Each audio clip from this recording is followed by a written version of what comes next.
2010年上海世博會海外推廣形象大使。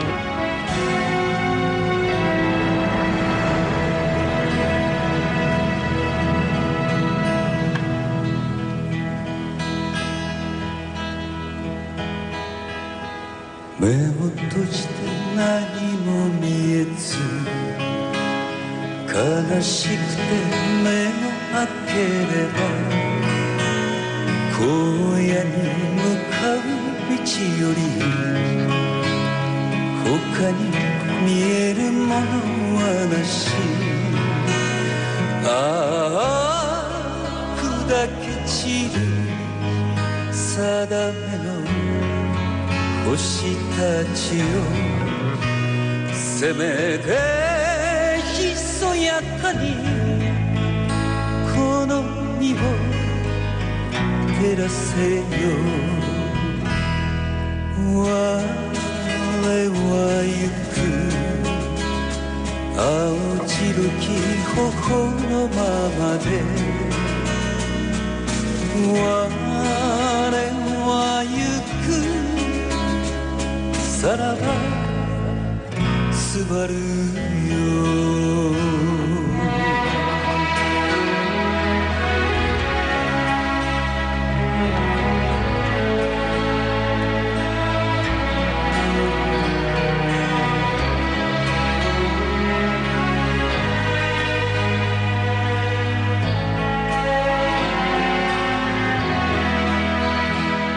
息をすれば胸の中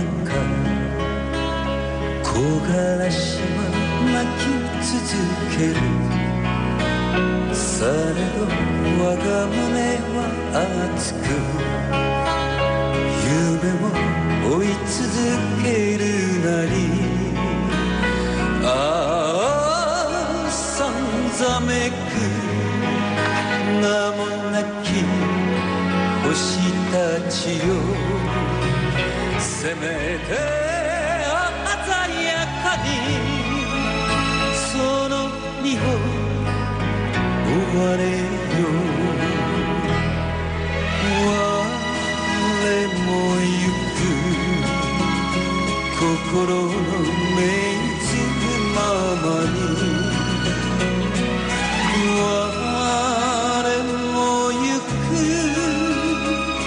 さらばすばるよ。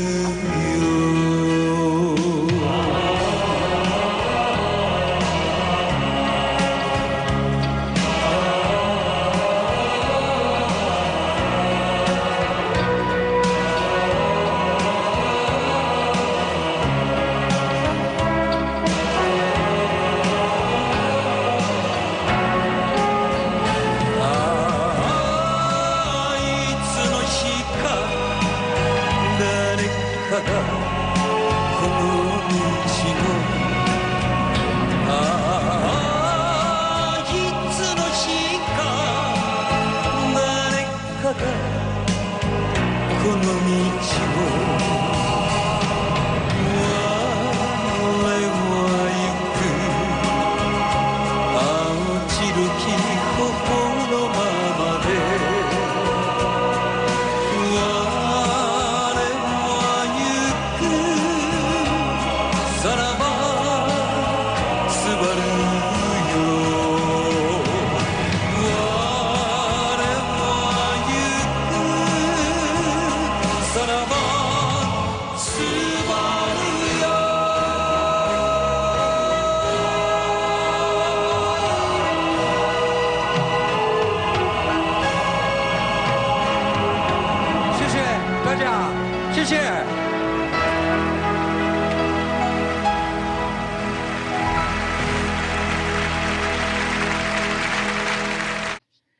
Olá, gente! Então, hoje nós vamos começar com a nossa terceira etapa do nosso curso de Relações Étnico-Raciais e nós vamos falar sobre os amarelos.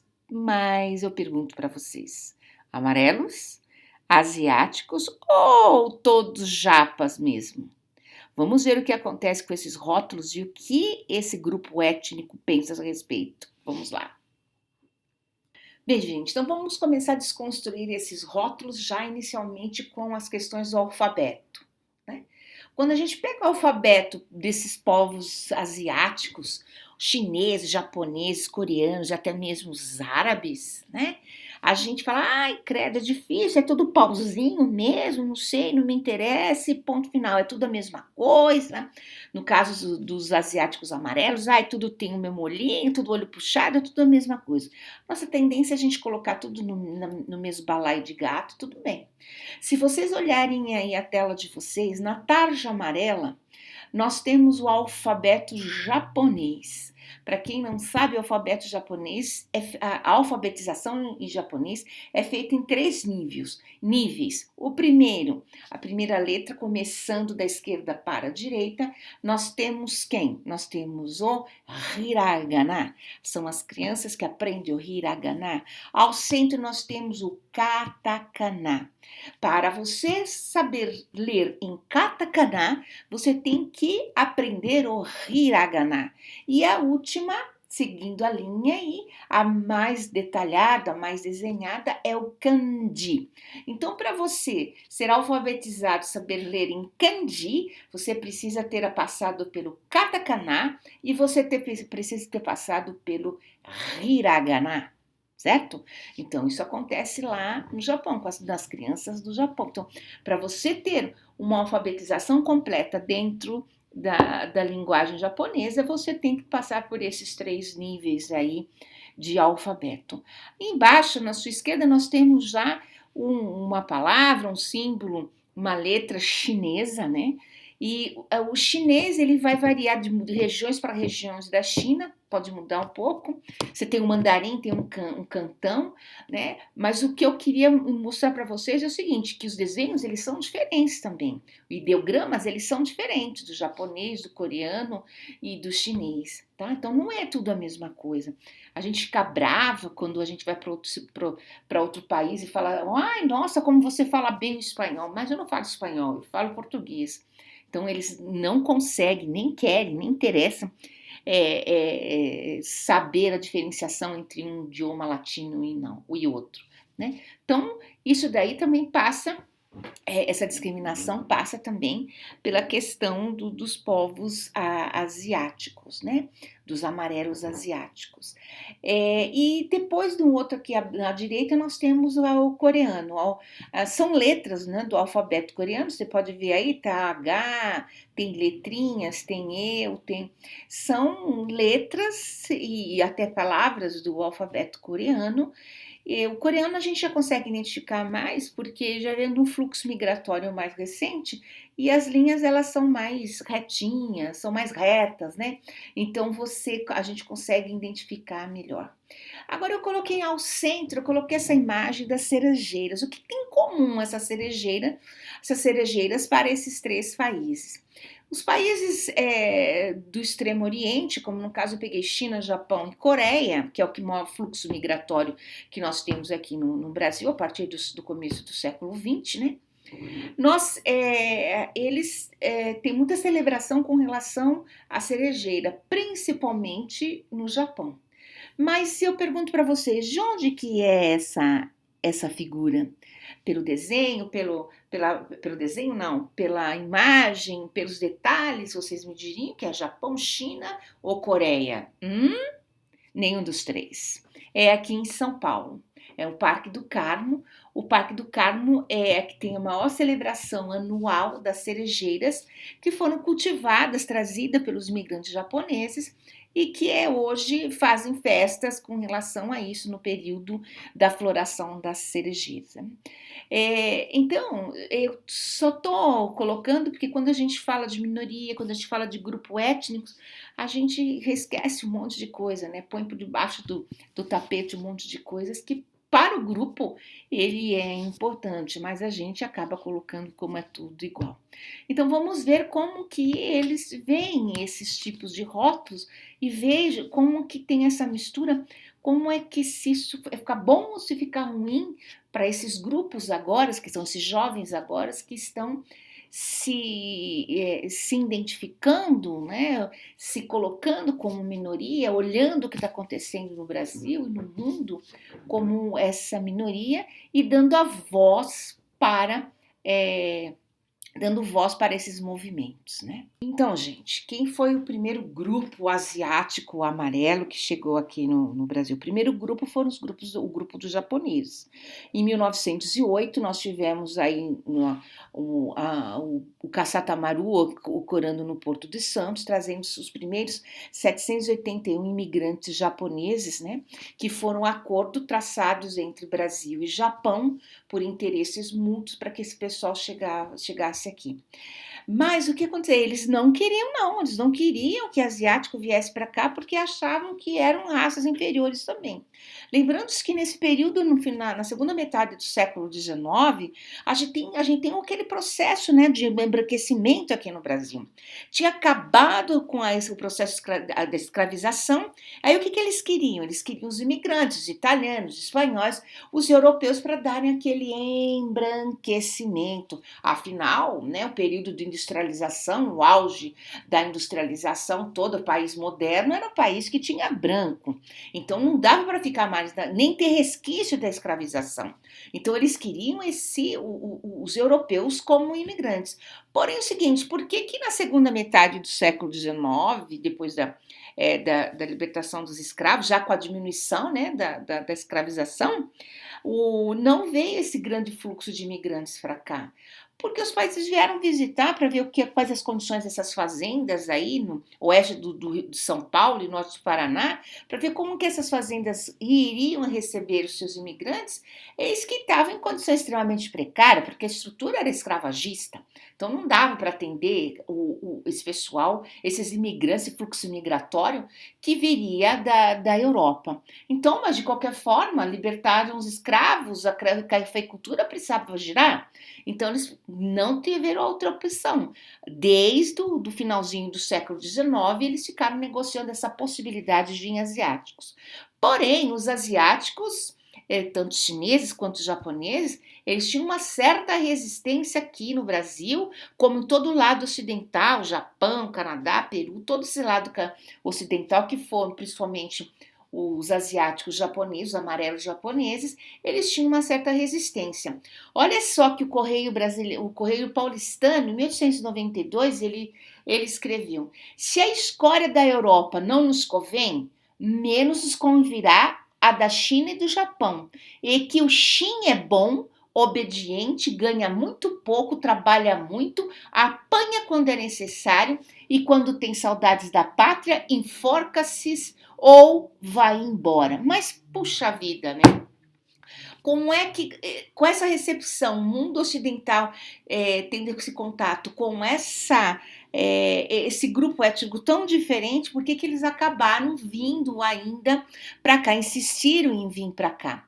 Então, o que acontece é o seguinte, você tem, no Japão, no século XIX, né, você tem, o Japão está bem estagnado, ele fica mais de 200 anos no mesmo ponto e não tem contato com o Ocidente. Então, ele está bem crítico economicamente por causa que você vive ainda no sistema feudal e em final do século XIX, o Japão ainda era esse sistema feudal.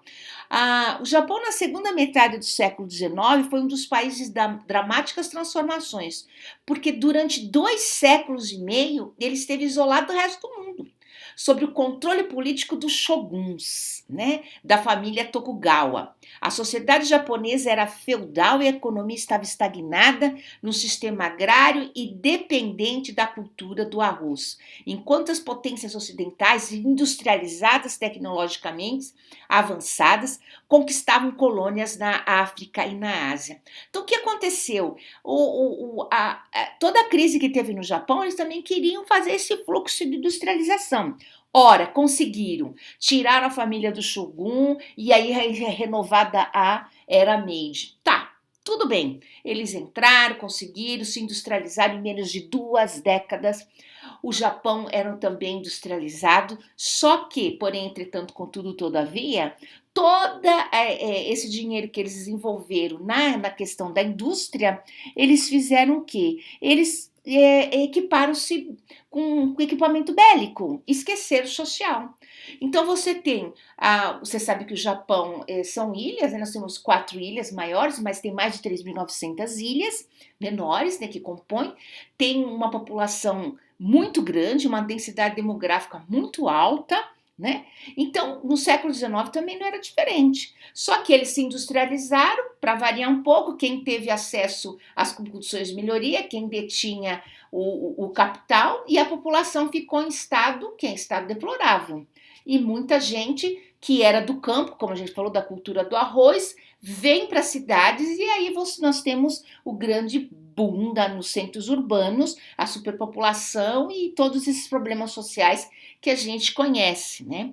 Então, o governo japonês começou a se articular com vários outros países, como eu falei para vocês, tem Canadá, tem Estados Unidos, Peru, Brasil, né? Austrália, eles começaram a negociar essa possibilidade de você trazer imigrantes para esses países. E foi assim que começou. Então, eles faziam uma imigração voluntária. Você quer ir? É melhor você ir para a terra e conquistar lá do que você morrer de fome aqui no Japão. E foi desse jeito que começou o quê? Foi desse jeito que começou a negociação aqui para os japoneses virem para o Brasil. Tá? Então, o primeiro que chega é em 1908, depois de muito acordo, muita resistência também, muita gente não queria os chinos aqui. Vejam que esse negócio de olho puxado é desde aquela época, né? Chino, japonês, é tudo a mesma coisa. Desculpa. Aí, continuando, então assim, o que eles viram também, mesmo você traz o fluxo migratório para cá, né, os japoneses, depois dos acertos com o governo japonês, tem assim, que as negociações em torno da introdução da mão de obra nipônica nas fazendas de café, datam desde 1895, veja que já tem um pouquinho antes a discussão. E aí que foi também a questão do tratado assinado, e oficialmente foi em 1908 que eles chegam aqui, né? Vamos ver o que mais. Então, tentei fazer tudo num só, não tomei fôlego, né? Então, continuando com a assinatura dos trâmites, com a assinatura do tratado, e em 1908 eles chegaram aqui. Só que assim, eles tinham entrave, né? Entrave ao ingresso dos nipônicos, intelectuais autoridades da época, políticas e diplomáticas, alegavam que esses não eram adequados do ponto de vista racial ou político. Olha, continuando aqui. Às vésperas da partida do vapor Kasatomaru, do porto de Kobe, olha ali no mapinha onde é Kobe, qual a travessia que eles fizeram para até chegar aqui no Porto de Santos, né? Trazendo os primeiros a bordo, os primeiros japoneses. O cônsul-geral do Brasil em Yokohama relatava ao Itamaraty o juízo que tiveram dos futuros imigrantes ao visitá-lo a fim de legalizar a sua documentação de viagem. Que o nipônico era feio, baixo e de aparência mais fraca do que forte. Concordava com o seu antecessor de não facilitar a imigração, pois considerava os nipônicos inassimiláveis e elementos perturbadores na economia e na depuração da raça de qualquer país. Então, gente, claro, são hábitos e costumes totalmente diferentes. Nós estamos pensando aí no final do século XIX, o contato era muito pouco. Tanto que quando esses imigrantes eles vão chegar aqui, vão ser colocados nas fazendas de café aqui em São Paulo, principalmente aqui em São Paulo, você vai ver que poucos vão ficar na terra porque não se adaptam, eles sofreram demais, principalmente pela questão da língua. Quando nós estamos falando da língua de um tronco latino, é muito mais fácil, mas nós estamos falando de línguas totalmente diferentes, né? Hábitos totalmente diferentes com isso. Então, há um pesar, há uma dificuldade muito grande de adaptação nipônica dentro do Brasil e dentro do mundo também, né? Então, por muito tempo, quando eles foram sendo vistos como assim, como realmente a parte não de integração da questão com o brasileiro. Então a gente ouve muito falar isso, mas é que o japonês também é muito à parte, não sei o quê, ele não se enturma, mas ele tem todo um processo de inclusão social aqui que não teve, extremamente complicadíssima. Agora, uma coisa também é muito patente, o processo de inserção do negro é bem diferente do processo de inserção do asiático, porque os negros eles foram capturados, eles foram escravizados, vendidos como coisas. Aqui não. Aqui você tem um pessoal chegando com negociação de ambos os países, que tem até um futuro envolvendo isso daí. Mas o processo de adaptação, ela é extremamente difícil e dificultosa, principalmente a questão da língua, né? Então, esse é mais ou menos o perfil histórico de como se chega essa primeira gama de pessoas, né, do Oriente, do Extremo Oriente, dos amarelos, aqui dentro do território nacional, tá? Então, vamos seguindo. Como chegou, né? Vamos seguir aí, gente. Então, pessoal, não pense que a coisa ficou fácil, não, mesmo com o desenrolar dos anos aqui com a comunidade nipônica, né? Principalmente quando estourou a Segunda Grande Guerra, a Segunda Guerra Mundial, eles sofreram ainda mais por estarem do lado do eixo. Eles não, aqueles estavam aqui, não estavam em lugar nenhum, o Japão ter ficado pelo lado do eixo. E mesmo assim, eles tendo para o lado do eixo, estando do lado do Mussolini, estando do lado do Hitler, eles ainda aqui no Brasil, eles menosprezavam e desqualificavam ainda mais o japonês, né? E foi um momento, um período em que saíram inúmeras caricaturas, ou seja, entre aspas, inúmeros fake news da época, né, distorcendo toda a questão da população e esse grupo étnico. Se vocês acompanharem aqui a charge do lado, veja que eles fazem uma alusão ao símio, marca de novo essa questão do símio, do macaco, né? E aí coloca-se aqui, particularmente no período da Segunda Guerra Mundial, foram profusas as caricaturas e as charges que condensavam em seus poucos traços os estereótipos atribuídos aos nipônicos. Então, esses estereótipos existem sempre, só que houve uma mudança de acordo depois com o processo histórico, né? A imagem de símio era repercutida entre os japoneses no Brasil, sendo comuns relatos de imigrantes que se queixavam de ser ofendidos nas ruas, especialmente no período da Segunda Guerra Mundial, como eu já falei lá para vocês duas vezes, né? Com epítetos para os homens de cara de macaco e de pata de vaca para as mulheres, por elas utilizarem os tamancos tradicionais que separavam o polegar do pé dos demais dedos. É essa que eu trouxe o chinelinho que está na minha primeira foto aí para vocês. Eu vou pôr um pouquinho maior para você identificar como que é o chinelinho e a meia, né? A meia é só com os dois dedos assim que vocês se identificam. Então vejam que isso, o brasileiro, ele vem, está introjetado. Então a gente até entende muitas coisas agora, né? O que acontece, o que está acontecendo agora na nossa atualidade, a gente consegue entender que isso já está embrenhado dentro do brasileiro, né? Esse preconceito, esse negócio de ser mesmo europeu, europeizado. Por isso que a menina, a indígena, fala descolonize. Esse é sempre o nosso refrão, o nosso mantra, descolonize, descolonize. Nós temos que fazer esse processo de descolonização para que a gente se liberte desses estigmas que não dá mais, né? Então vamos lá, seguindo. Bem, a gente pode acompanhar o que aconteceu com a entrada dos japoneses logo no começo do século XX, o que aconteceu com as rotulações e os estigmas criados principalmente até a Segunda Grande Guerra. E agora a gente vai dar andamento. O que aconteceu depois da Segunda Grande Guerra? Depois da Segunda Grande Guerra, com a derrota dos japoneses, todo o eixo, os japoneses que migraram para aqui para o Brasil, eles sentiram realmente, temos que ficar por aqui, porque não vai dar para a gente voltar para o nosso país enriquecido, como muitos acreditavam que iriam acontecer.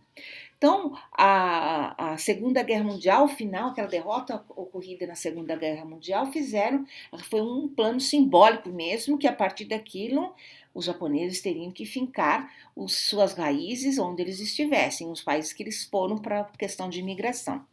Então, nesse quadro, aqueles japoneses que saíram das fazendas de café, que a gente até comentou, eles começaram a ser redistribuídos aqui, principalmente no estado de São Paulo, onde você vai ter plantio de chá, onde a cooperativa agrícola de Cotia vai centralizar esses imigrantes na produção de hortifruto granjeiros, né? Então vai ser, hoje em dia a cooperativa agrícola de Cotia não existe, mas ela foi muito forte nessa questão de ajuda desse assentamento desses imigrantes.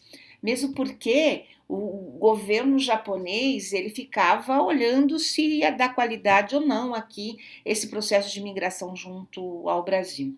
Então esses japoneses eles foram tomando conta dessa parte mesmo da agricultura, principalmente de hortaliças, essas coisas. Aqui no estado de São Paulo, principalmente na região da cidade de São Paulo, nós temos o que nós chamamos de cinturão verde, e quem comandava tudo isso daí era o grande fluxo migratório japonês, né? Eles entraram no interior paulista, também ficaram em várias regiões aí de São Paulo, conduzindo também essa questão da agricultura. Depois um pouco do norte do Paraná, e aí o restante se espalhou pelo Brasil. Então aqui nós temos um dado de 2003, que a população japonesa e descendentes é em torno de 1,3 milhões aqui no Brasil, sendo 80% deles no estado de São Paulo, tá? E 15% no Paraná, e os outros 5% diasporizado aí pelo Brasil. Nós temos uma presença de japoneses lá no Pará, que foi também uma leva no começo do século XX, que tem a produção principalmente de pimenta do reino. Depois a gente tem um pequeno grupo também que se dirigiu para o Amazonas, que era a produção de juta ali naquela região. Então assim que ficou caracterizado essa diáspora diáspora não, né? Porque diáspora é até um movimento forçado, mas esse processo de migração dos japoneses aqui em território brasileiro. Então, a partir daí, vão se construindo outros estereótipos, né, e outros rótulos dentro dessa comunidade japonesa, que a gente vai acompanhar. Bem, na busca aí de entender todo esse processo desses novos rótulos com os asiáticos amarelos aqui no Brasil, nós temos uma professora universitária, Maria do Carmo Kobayashi, que deve ser parente do professor Kobayashi, que é um excelente historiador brasileiro, que ela coloca assim, que no caso dos japoneses, toda essa coisa de ser mais inteligente, de estudar bem, de estudar bastante, de se dar bem, né, ter essas profissões ligadas nas áreas de exatas, ela atribui uma certa parcela com relação já lá no período do final do século XIX no Japão, com aquele quase finalzinho da era dos shoguns que a gente falou, que já atribuía por volta de 1870 que todo mundo tinha que estudar. Todo mundo tinha que estar nas escolas. Então ela atribui que isso veio para cá, para o Brasil, com esses imigrantes, e que não deu certo no primeiro momento na lavoura de café, e aí eles acabaram agregando essa questão de estudo para a família e fazendo de tudo para que os filhos e os seus descendentes tivessem uma boa educação e sucesso em profissões que não seriam mais voltadas para a questão agrícola, né? Entretanto, numa outra linha de discussão, eu encontrei alguns autores que vocês conhecem, como, por exemplo, o Leonardo Sakamoto, a Sabrina Sato, que são organizadores aí de grupos de discussões em cima desses preconceitos, que eles colocam o seguinte questionamento. Existe uma ideia de que os japoneses fazem parte de uma minoria modelo, baseados em estereótipos supostamente positivos, que os colocam como inteligentes, bons em matemática, trabalhadores e honestos. Essa idealização começou a ser disseminada nos Estados Unidos na década de 1960, para criar a sensação de que a imigração japonesa teria aderido com sucesso ao sonho americano. No Brasil, o conceito foi importado com o intuito de reforçar o preconceito contra as minorias, que não deram tão certo assim. Veja só, ele está falando dessas minorias, no caso especificamente a questão dos negros e dos indígenas. É um discurso de meritocracia, que defende que é só trabalhar duro, que se esforçar, que as coisas vão dar certo. Mas existem privilégios. Se você trabalha duro, você vai ter privilégio. Então, descaracteriza todo esse processo, né, de imigração e inserção dessa cultura dentro do país, né? Os japoneses tiveram certo suporte do governo de seu país e de empresas japonesas de imigração desde os primeiros momentos migratórios, além de formarem redes de ajuda mútua entre eles, que eu falei para vocês agora há pouco, como no caso a cooperativa agrícola de Cotia, né? A ascensão social é favorecida por uma série de fatores. O discurso que seria positivo para os nipo-brasileiros é, no fundo, uma forma de reiterar estereótipos negativos para outros grupos, entendeu? Porque eles estão falando assim, mas por que o indígena não dá certo? Ele trabalha que nem o japonês? Ele trabalha que nem o chinês? Não trabalha. Por que o negro também não dá certo? Eles trabalham que nem os japoneses? Não é isso. Então, esses grupos de discussões na mídia hoje, na internet, eles estão trazendo, eles não trazem essa questão do racismo especificamente estrutural, como é o caso do negro e como é o caso do indígena na nossa identidade, né? Então, eles acham que eles trabalham com um termo muito interessante que chama microagressões ou até mesmo bullying, que vocês vão entender daqui a pouco. Agora, retomando também a Maria Kobayashi, ela falou isso com questão dos japoneses que já vieram lá daquele período do século XIX, na era Meiji, que vinha com essa concepção de estudo, né? Mas e os outros asiáticos? E os chineses? E os coreanos? E os tailandeses? Todo esse grupo que estão aqui. Aí passa para aquele negócio, né? É tudo igual, então funciona da mesma maneira, certo? Então a gente vai ver como que isso repercute dentro da própria identidade deles.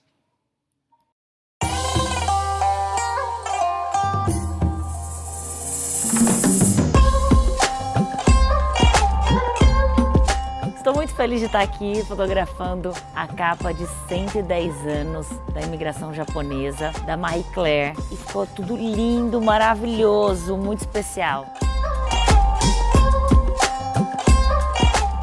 Meu avô nasceu no Japão e veio pra cá com 5 anos de idade. A minha avó já nasceu no Brasil, a mãe da minha mãe. Meu pai é descendente de japonês e minha mãe é brasileira, mas meus bisavós que são japoneses. Meus avós, por parte de mãe, chegaram no Brasil tem quase 100 anos. Minha mãe é brasileira, filha de japoneses. Minha família, por parte de pai, é uma mistura de negro com indígena. Eu nasci dessa mistura. Aí meus pais se conheceram aqui no Brasil. Foram para o Japão trabalhar e eu nasci lá em Toyota e vim para o Brasil com 3 anos de idade. Eu fui criada com as tradições japonesas, de ter ofurô em casa, de tomar banho de ofurô todo mundo junto. Minha mãe fazia todas as comidas japonesas, ela sabe fazer até hoje. Eu sabia falar japonês até os meus 8 anos. Aí depois eu fui perdendo, porque a gente não conversava mais. Eu tendo origem oriental e eu tendo origem negra, eu percebo que dentro desse sistema racista, os negros estão na parte mais oprimida. E eu acho que é diferente o que nós orientais, descendentes de orientais, vivemos hoje. Eu nunca sofri esse preconceito amarelo, ou eu nunca percebi. O que eu posso dizer que eu sofri na minha vida são essas microagressões que acontecem cotidianamente. Às vezes acontece de ir em foto, falar, você consegue abrir o olho mais. Já meio que falaram assim, deixa um pouco ela mais brasileira, tenta arredondar o olho dela. E essa questão assim dos estereótipos, que sempre esperam que eu seja a sensívelzinha, a quietinha, que dá risadinha assim e que não responde nada. E às vezes até sendo tratada como criança. E tipo, não, eu sou uma mulher forte, eu sou uma mulher inteligente, eu sou uma mulher independente. Apesar do meu jeito doce, doçura e força podem andar juntas. A gente está debatendo mais esses assuntos e eu acho muito rico isso, porque a gente tem que viver num mundo em que todos possam falar sobre suas próprias vivências e viver de uma maneira mais justa, não é?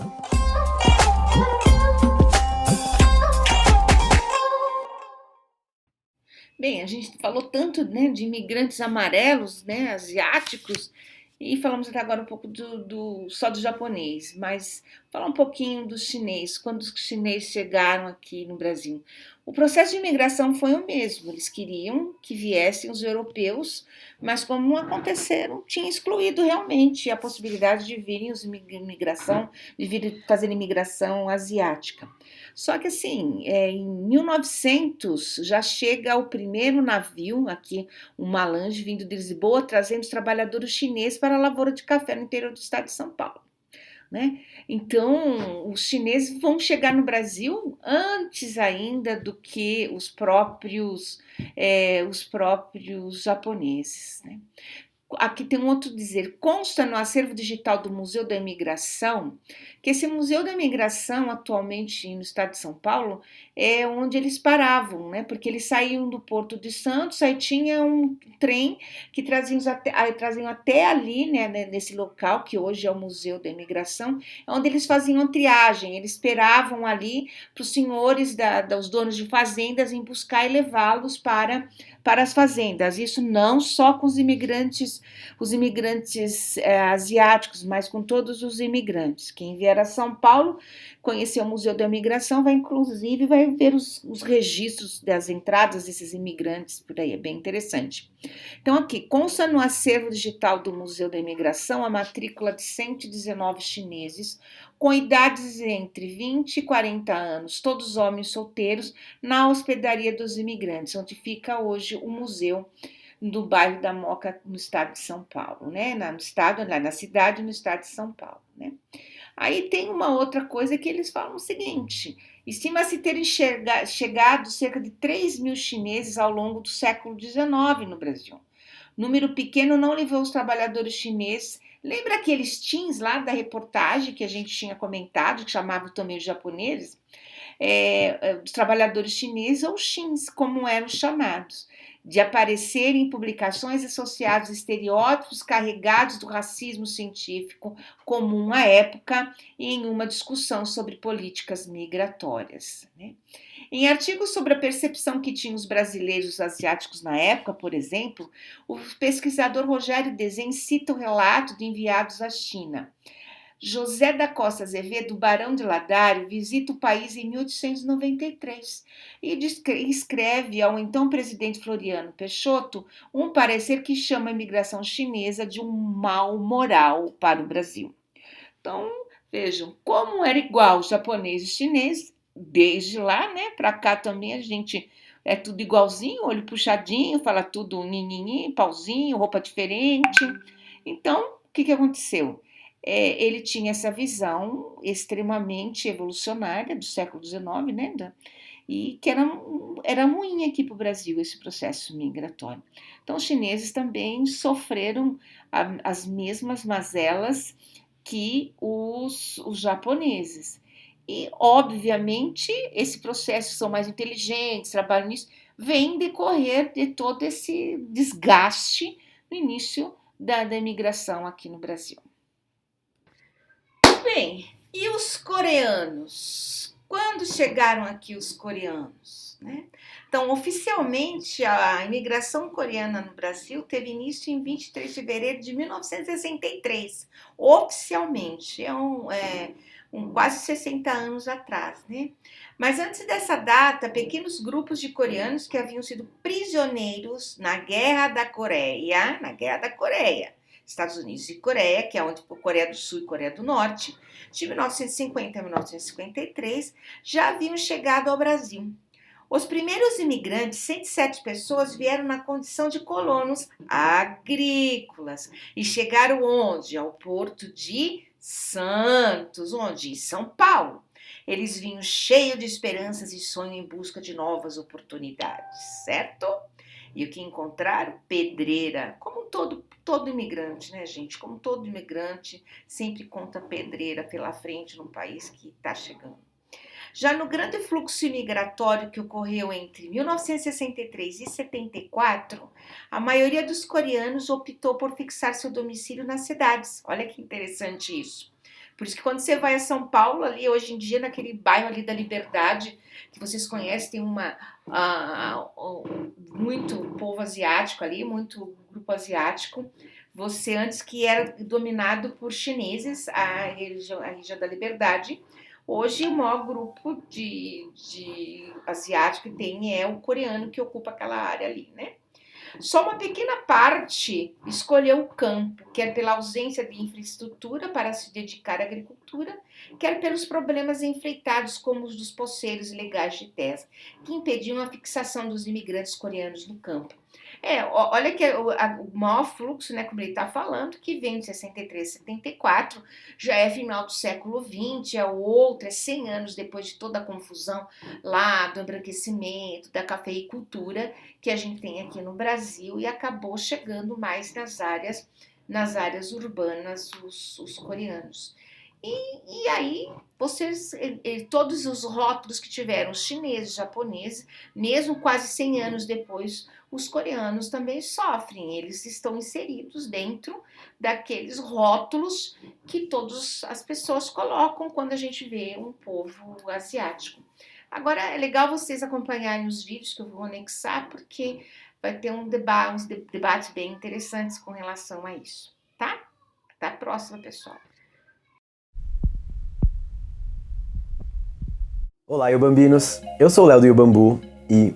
Esse sou eu em 2016. Em 2016 eu tinha outro canal, eu tava em outro canal, o Iobambu, em que eu falava sobre ser amarelo no Brasil, eu falava sobre ser brasileiro com ascendência asiática. E eu fiquei 2 anos produzindo conteúdo lá. Nosso estereótipo é que a gente é inteligente, nosso estereótipo é que a gente é educado. Então, por que falar sobre isso? Mas aí eu saí e vim aqui fazer conteúdo neste canal que eu amo tanto. E nesse canal o foco era outro. Eu falo sim aqui sobre ser amarelo no Brasil, principalmente quando tem alguma coisa na mídia ligada a isso e que influencia nós aqui, asiáticos brasileiros, como por exemplo o filme da Mulan, o filme do Shang-Chi da Marvel que vai ter em breve. Mas aí, 1 ano depois que eu saí do Iobambu, eu vejo como ainda tem muita carência desse tipo de conteúdo que fala sobre ser brasileiro com ascendência asiática. Tem muita pouca gente falando disso e ainda mais falando numa escala mais ampla, para todo tipo de pessoa, para vocês, de uma forma tranquila, de uma forma acolhedora, de uma forma simples e divertida de entender. Por isso eu quero voltar a falar aqui no canal sobre essas vivências, sobre essas questões. Quero trazer, como eu fazia antes, mais pessoas aqui no canal, asiáticas brasileiras ou pessoas amarelas,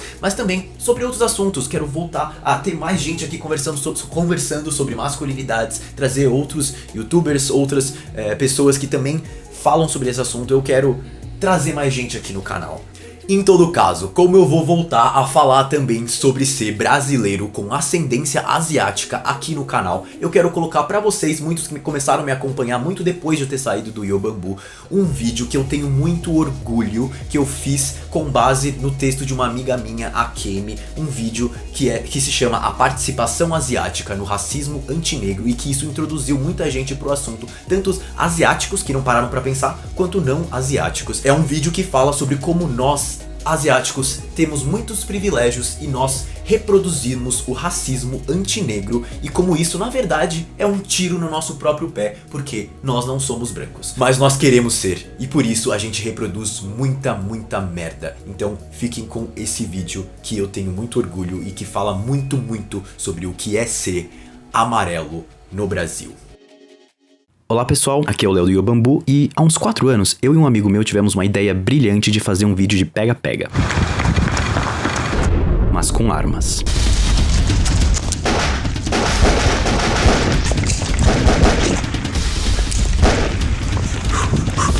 Eu e mais 3 amigos fomos de madrugada no centro de Osasco com 2 réplicas perfeitas de revólveres para filmar o nosso curtinha. Ideia genial, né? E a gente começou a gravar. Começamos a fingir que um atirava no outro. Tava divertido.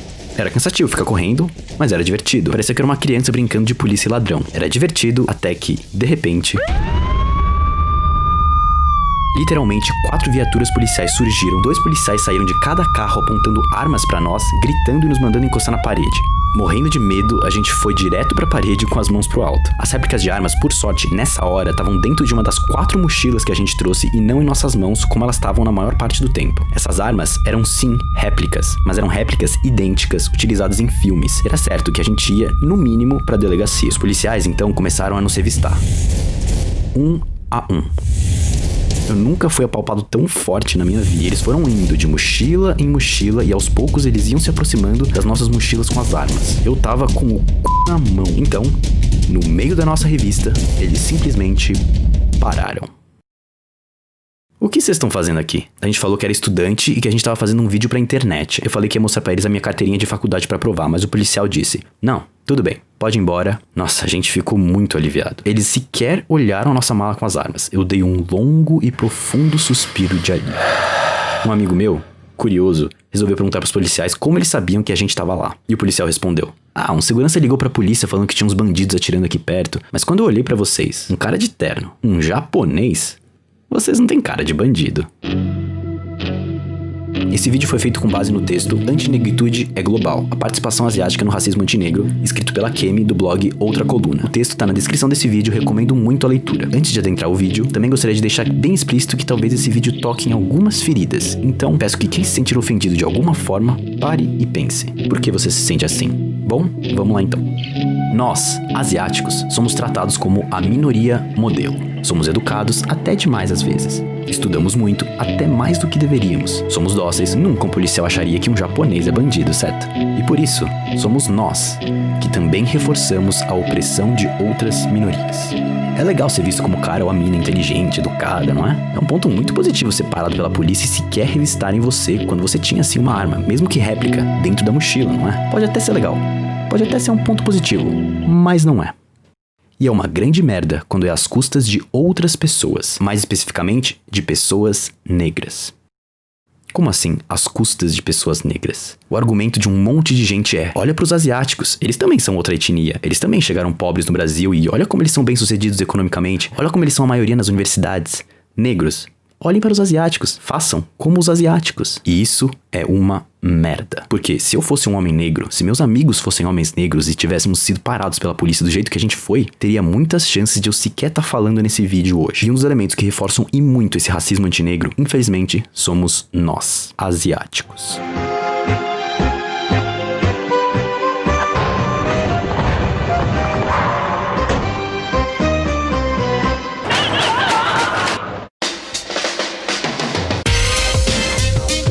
Conveniente pra gente. Nós aceitamos e reproduzimos a antinegritude, permitimos que mercantilizem nossas culturas e permanecemos calados, porque isso nos concede privilégios. Eu vou desenhar. Imagina uma ilha. As pessoas nessa ilha têm um soro que dá superpoderes para os seus cidadãos, mas o fato é que os supostos donos da ilha apenas dão um soro de superpoder para quem eles julgam que pode ter. As pessoas que eles não dão poderes, os donos tratam como menores, eles escravizam, eles torturam e usam os sem poderes em suas fábricas para fabricar mais soros de superpoder. Superpoder que nunca é para eles. Passa-se 5 séculos. Todos os descendentes daquelas pessoas que viveram na ilha há 500 anos hoje são iguais perante a lei, mas o fato é, os pais com superpoderes passaram as habilidades habilidades para os filhos. Os filhos têm superpoderes e, portanto, têm uma vantagem óbvia. Eles voam, têm super força, telecinese, telepatia, sopro de gelo, super velocidade, pele invulnerável, visão de calor, sentido aranha, etc, etc. Enquanto uma parcela enorme da população sequer consegue abrir um pote de picles. Então, um dia como qualquer outro, numa entrevista de emprego, o entrevistador pede que os entrevistados levantem um carro de 1 tonelada.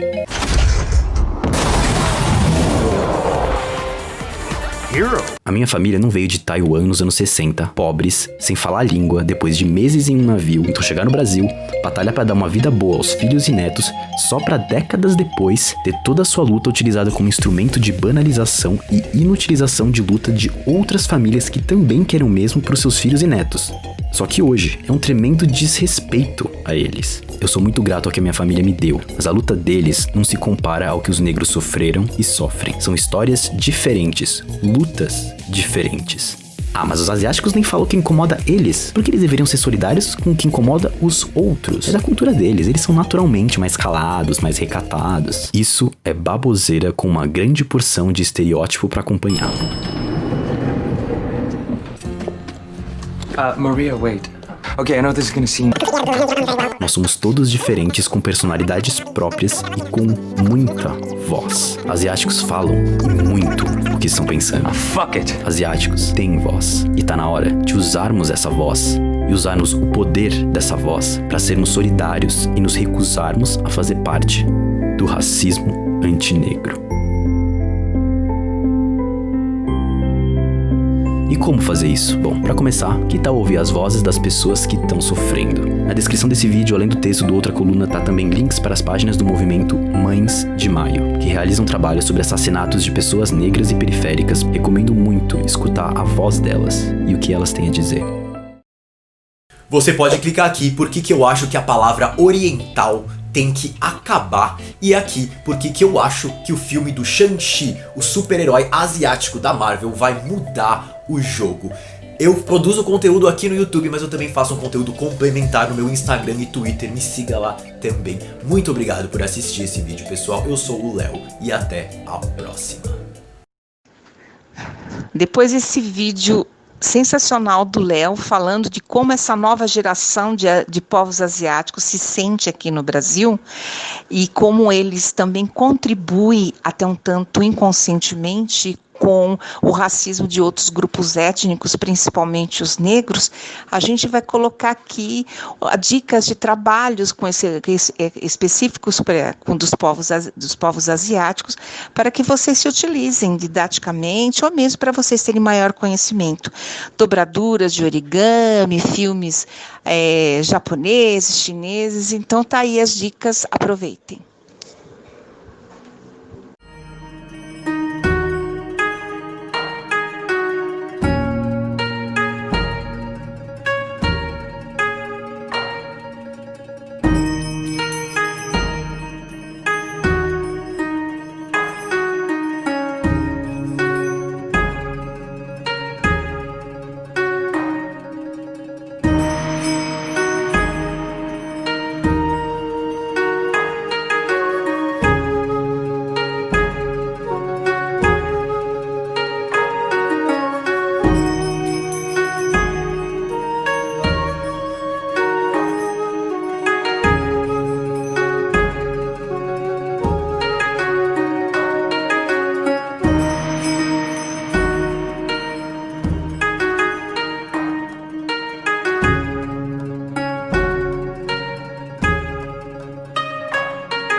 끝처럼 잡겠다고 저 높이 두 손을 뻗어봐도 다시 캄캄한 이곳에 light up the sky 네 두 눈을 보며 I kiss you bye 실컷 비웃어라 꼴 좋으니까 이제 너희 하나 둘 셋 How you like that?